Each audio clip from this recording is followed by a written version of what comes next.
Hello friends, welcome to my channel Sharp Mind Study. Today's topic is present indefinite tense. It means वर्तमान काल का पहला जो part है, भाग है, उसको हम डिस्कस करने जा रहे हैं। इससे पहले मैंने टेंस की जो मेन पार्ट होते हैं उसकी वीडियो बनाकर दी हुई है, आप मेरे प्लेलिस्ट में देख सकते हैं। So let's start it now.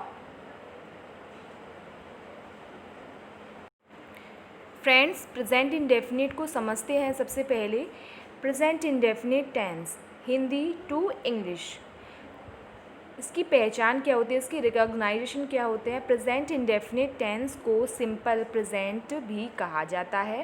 Present indefinite tense में हिंदी वाक्यों के अंत में ता है, ती है, ते है, ता हूँ, ती हूँ, ते हो आदि आता है।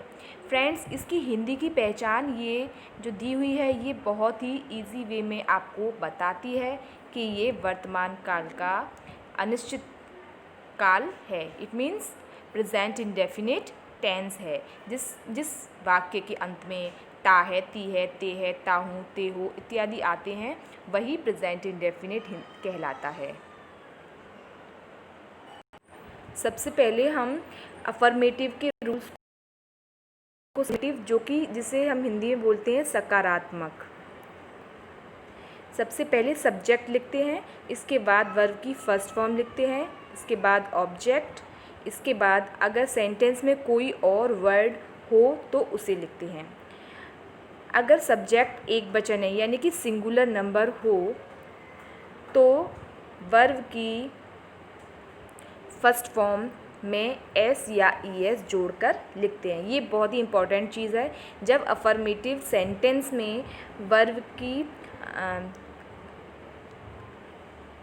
फर्स्ट फॉर्म का यूज़ करते हैं तो हमें एस ई एस कहाँ लगाना है ये हमें देखना बहुत ज़रूरी है। ये हमेशा सब्जेक्ट हमारा सिंगुलर होने पर, एक वचन होने पर वर्ब के साथ, वर्ब की फर्स्ट फॉर्म के साथ एस या फिर ई एस को हम जोड़ देते हैं। इसको हम फॉर्मूले के तौर पे देखेंगे। सबसे पहले हम सब्जेक्ट लिखते हैं जो कि सिंगुलर नंबर है, प्लस वर्ब की फर्स्ट फॉर्म के साथ में एस या फिर ई एस का यूज़ किया जाता है, प्लस ऑब्जेक्ट प्लस अदर जो भी हमारा बचा हुआ होता है उसके बाद हम उसको लिखते हैं।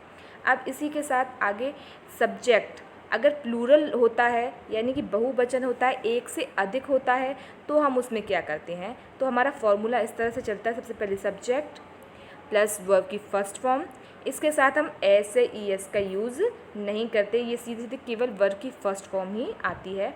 आफ्टर दैट ऑब्जेक्ट और बाकी जो हमारा बचता है वो यहाँ पर इस तरह से चलता है। देखिए, हम एग्जाम्पल के ज़रिए इसको अच्छे से समझेंगे। सबसे पहला हमारा अफर्मेटिव सेंटेंस यहाँ पर दिया हुआ है प्रेजेंट इंडेफिनिट का। They donate blood to the patients.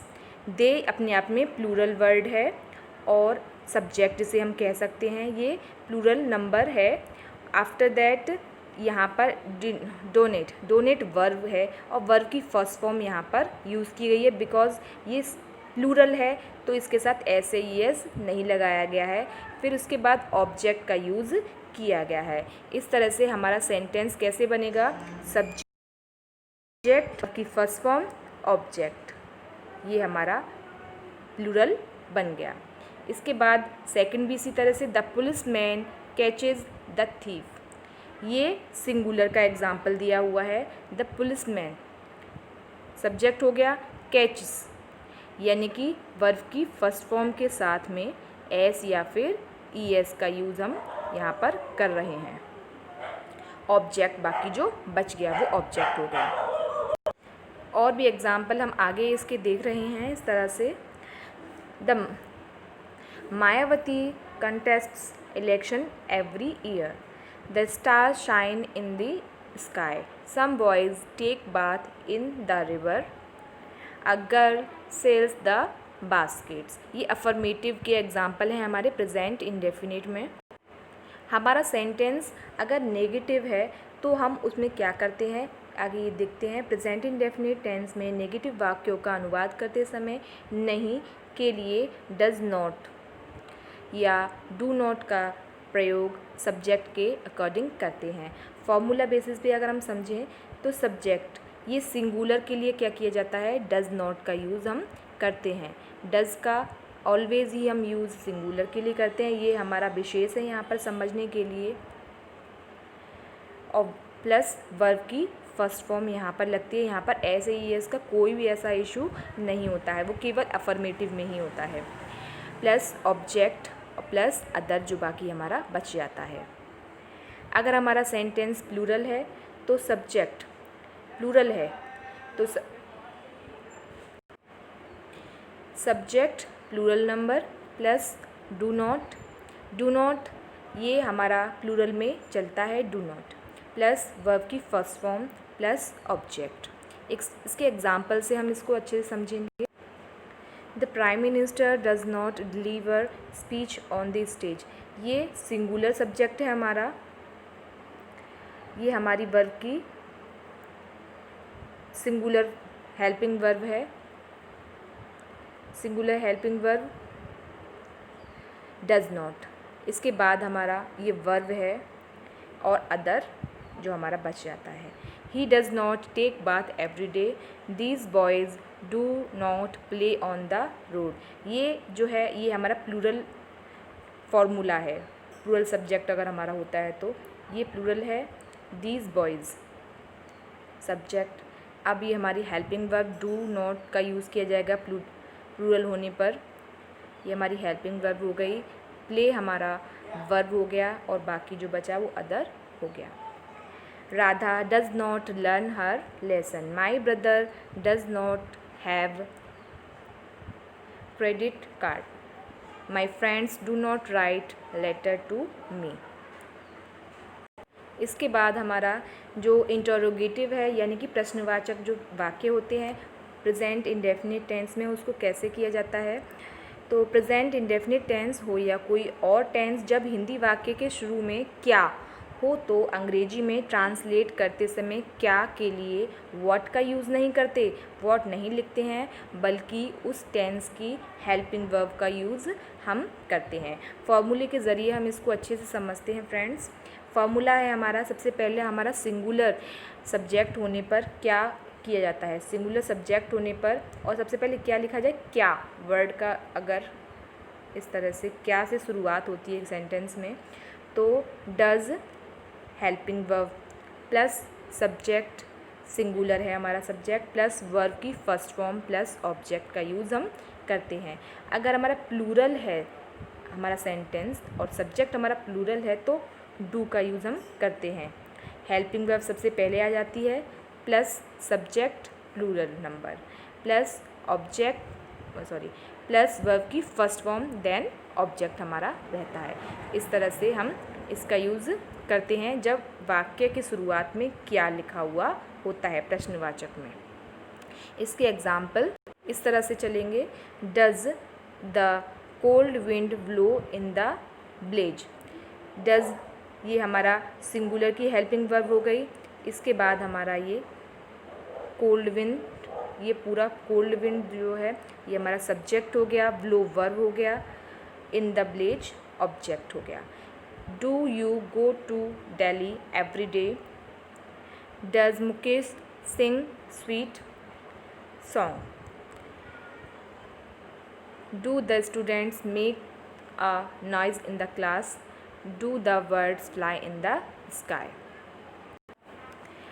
और जब हमारा सेंटेंस क्या से शुरू ना होने पर प्रश्नवाचक जरूर है, लेकिन क्या से शुरू ना होने पर वह क्या करता है, इस तरह से जब शुरू होता है तो हमारी कंडीशन क्या बनती है फ्रेंड्स, क्वेश्चन वर्ड सबसे पहले आ जाएगा, जैसे वेयर, हु, हाउ, इस तरह से सबसे पहले आ जाएगा, प्लस डू या does according to number, singular है तो डज आएगा, प्लूरल है तो डू आएगा।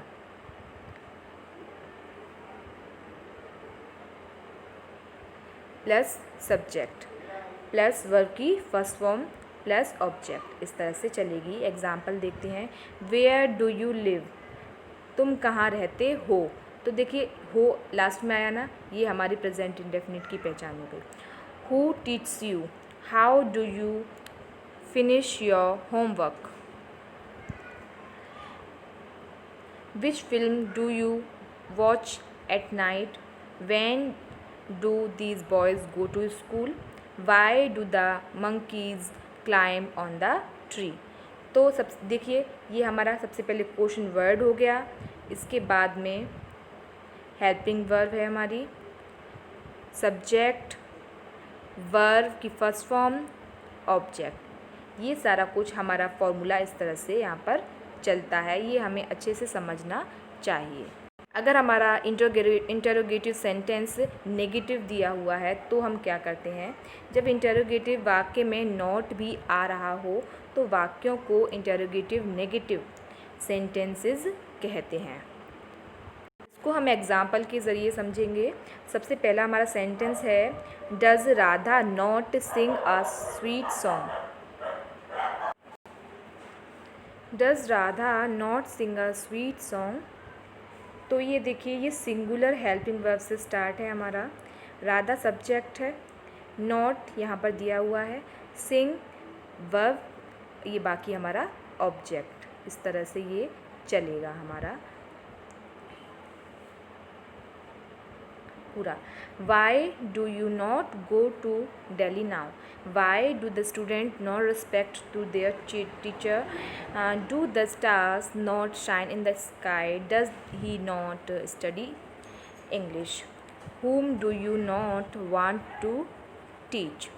फ्रेंड्स, इस तरह से मैंने आपको प्रेजेंट इंडेफिनिट आज क्लियर किया, समझाया अच्छे से, और आपको कैसा लगा आप कमेंट सेक्शन में बताइएगा। साथ ही साथ लाइक शेयर करिएगा मेरी वीडियो को, और मेरा चैनल सब्सक्राइब भी कर लीजिएगा। Thank you.